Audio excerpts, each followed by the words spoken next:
जब दुनिया में ज्ञान का कोई लिखित रूप नहीं था, तब भारत में जन्म हुई एक ऐसी परंपरा जिसने हजारों सालों तक ज्ञान को जीवित रखा। ये थी गुरु शिष्य परंपरा। वैदिक काल से शुरू।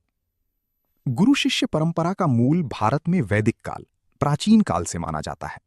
शास्त्रों और पौराणिक कथाओं के अनुसार भगवान शिव को आदि गुरु या संसार का पहला गुरु माना जाता है, जिन्होंने सप्त ऋषियों को ज्ञान दिया था। इस परंपरा का उल्लेख वेदों और उपनिषदों में भी मिलता है।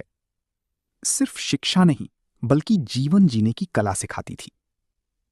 उपनिषद, जिसका अर्थ है गुरु के पास बैठकर ज्ञान प्राप्त करना, यही इस परंपरा का सबसे सुंदर रूप है।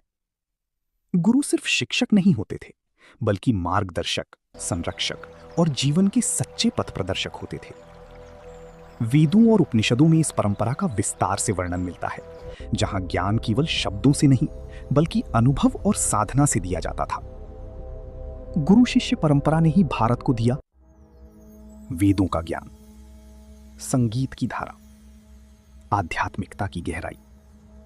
ये परंपरा हमें सिखाती है कि सच्चा गुरु वही है जो हमें अज्ञान के अंधकार से निकालकर ज्ञान के प्रकाश की ओर ले जाए।